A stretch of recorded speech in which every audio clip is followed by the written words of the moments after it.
I can still hear the sound of packing tape ripping through the silence. It's strange, isn't it? How something as simple as boxing up your life can become the loudest, most desperate noise in the world. When you're running from something you can't see, something you can't explain, you don't think, you just move. Grab what you can, leave the rest behind. Survive first, understand later. That's what I kept replaying in my head when I sat down to record this episode. That raw panic, that choice families had to make. And for the first time in a long time, I realized I wasn't getting ready to tell ghost stories. I was getting ready to tell the truth. So, welcome back to the IMR Scary Tales. I'm your host, and tonight is going to be different. Tonight is about real haunted houses. Not folklore, not urban legends. These are documented cases, backed by police reports, court files, news articles, and the testimonies of terrified families who abandoned everything they owned just to survive another night. I want you to imagine this with me. You finally bought your dream home, the kind of place you never thought you'd be able to afford. A quiet street, a big yard, perfect for kids, perfect for holidays, perfect for the life you always wanted. And then, 6 months later, you're dragging boxes across the floorboards in the middle of the night, too scared to turn on the lights, too scared to look behind you, praying whatever's in the house doesn't follow you outside. That's not exaggeration. That's not fiction. That's exactly what happened to the Snedeker family in 1986. Their story was the first one I dug into, and even now, retelling it makes something cold settle in my spine. The Snedekers, Alan, Carmen, and their kids moved into a cheap rental home in Southington, Connecticut. Cheap as in suspiciously cheap, the kind of price that makes you glance over your shoulder when the landlord explains it. But they were desperate. Their oldest son was receiving cancer treatment at a nearby hospital, and they needed a place they could afford. The house looked normal enough, at least from the outside. 2 stories, quiet street, nice neighborhood. But the basement was different. Their landlord hadn't mentioned it, didn't even show it to them during the tour. Philip, their eldest son, was the one who ended up sleeping down there because it was the biggest space. Concrete floors, dark corners, a single exposed light bulb. Carmen noticed the strange metal drawers built into the walls, cabinets that didn't look like they belonged in a home. Black and white tiles under the carpet like something had been covered up. But she shrugged it off. They needed the house. It didn't take long for the truth to surface. The house used to be a funeral parlor. The basement, that was where the bodies were embalmed. And the tools, the scalpels, bone saws, drainage pumps, they hadn't been removed. They were tucked inside the walls, left behind like the dead who once lay on the tables. But strange tools weren't the only thing waiting down there. Philip started seeing a man every night, tall with long black hair, standing at the foot of his bed, watching him. He tried to ignore it, tried to sleep, but the man didn't go away. He got closer. He whispered. He touched Philip's ankles while he slept. Carmen heard footsteps upstairs when no one was home. Doors slammed. The smell of rot seeped through the vents. Wet footprints appeared on the carpet leading from the basement to the children's bedrooms. She brushed them away, only to find new ones hours later. Still, they stayed. They told themselves it was stress, lack of sleep, trauma from Philip's illness. But then, the physical attacks began. Carmen was shoved down the basement stairs, hitting the concrete hard enough to leave bruises the size of handprints. Their daughter was dragged across the floor, screaming as something invisible pulled her by the ankles. Their youngest child stopped talking altogether, just stared into empty corners and whispered, "They're coming." I didn't want to believe it. I really didn't. But the reports matched. The timelines matched. And when Ed and Lorraine Warren, the same investigators behind the Conjuring cases, got involved, things escalated from terrifying to horrifying. The Warrens believed the land had been used for necromantic rituals in the 1800s, rituals that trapped spirits, twisted them, fed them. Ed Warren called it one of the darkest cases of his career. The Snedekers lasted 9 months. When they fled, they left everything behind. Clothes, furniture, family photos, everything. They just ran. And here's the worst part. The house still stands. 12 families have lived there since. None of them lasted more than 14 months. The current owners have been there 8 months, and according to local news sources, they're already trying to sell. That was the moment I felt it. That sinking weight in my chest. Because as terrifying as the Snedeker case was, it wasn't an isolated story. It was just the beginning.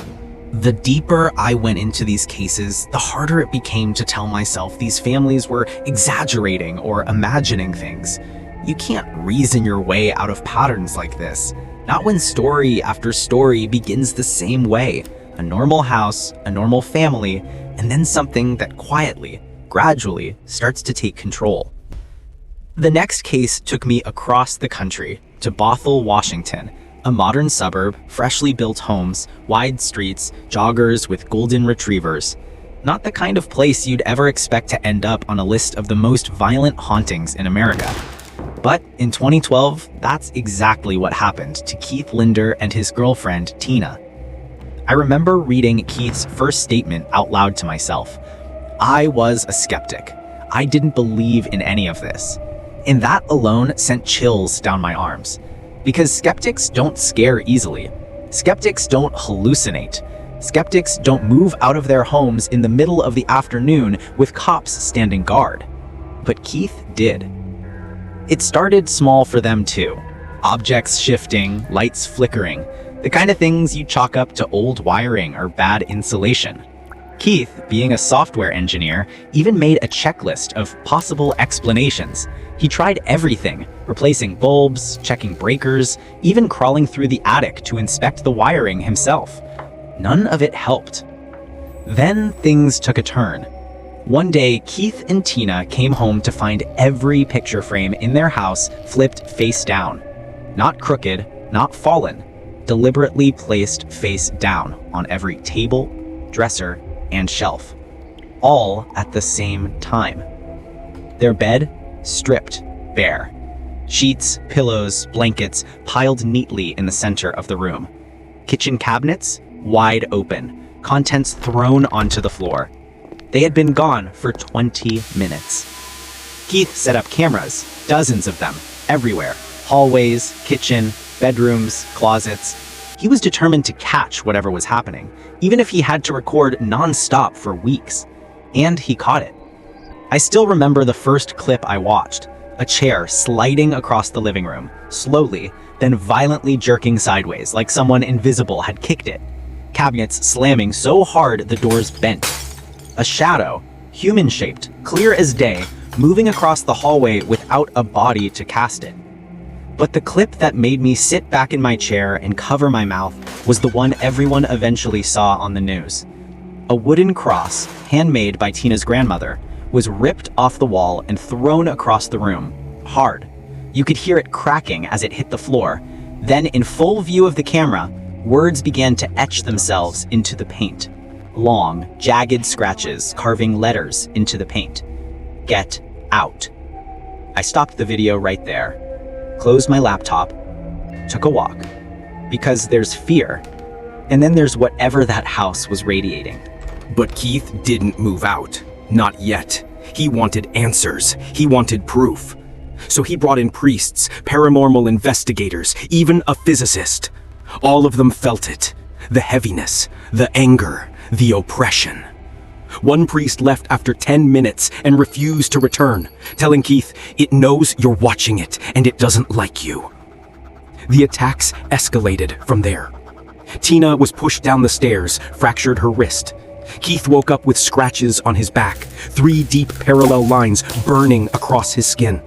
Their cat vanished for 3 days and was found locked in a closet neither of them ever opened. But the worst moment came in March 2016. Keith was alone at home, reviewing camera footage. He heard footsteps, heavy ones, walking up the stairs. He called out for Tina. Nothing. The footsteps moved down the hallway, stopped right outside his office door. The doorknob began to turn.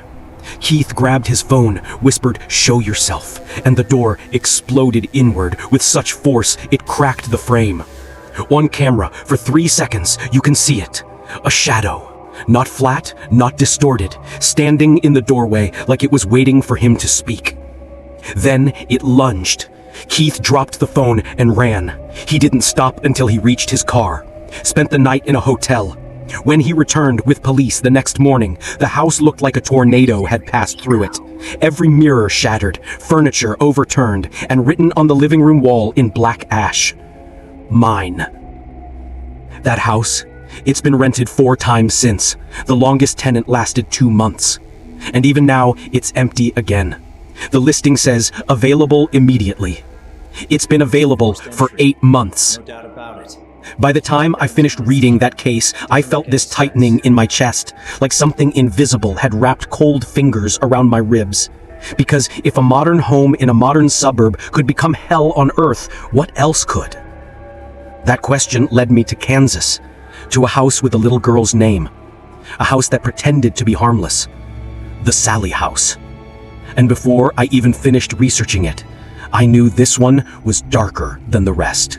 By the time I reached the Sally House case, I thought I had a handle on what to expect. Patterns, escalation, fear, families running for their lives. But nothing prepared me for what happened to Tony and Deborah Pickman. Their story starts innocently enough. 1993, newlyweds, a small home in Atchison, Kansas, a place they believed would be the perfect start to their family. The house was charming.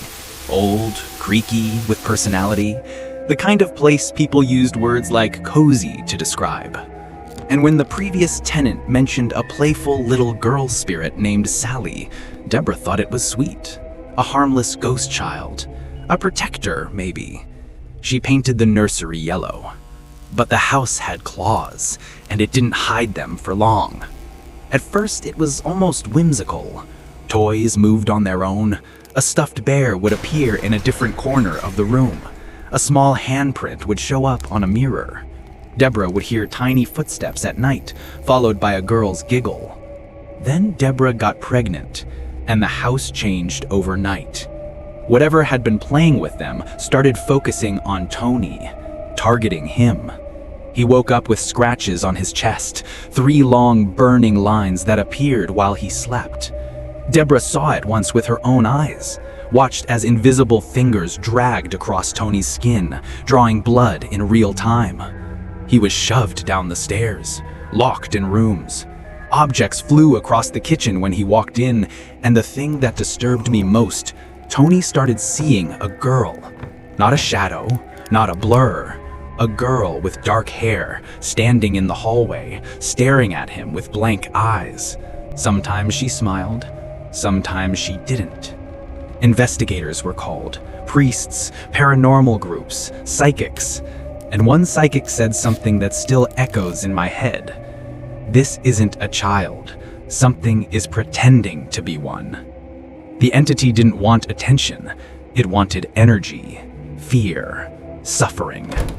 And once Deborah became pregnant, the attacks escalated with a new purpose. It wants the baby, the psychic whispered. That night, Tony and Deborah left. They didn't pack bags. They didn't turn off the lights. They just ran. Their daughter was born safe months later. But Tony? He still has the scars. Deep, parallel gouges he refuses to talk about. The Sally house still stands. People still go there. Almost everyone who stays leaves with scratches, especially men. In 2019, an investigator walked out with wounds so deep he needed stitches. That house doesn't want visitors. It wants victims.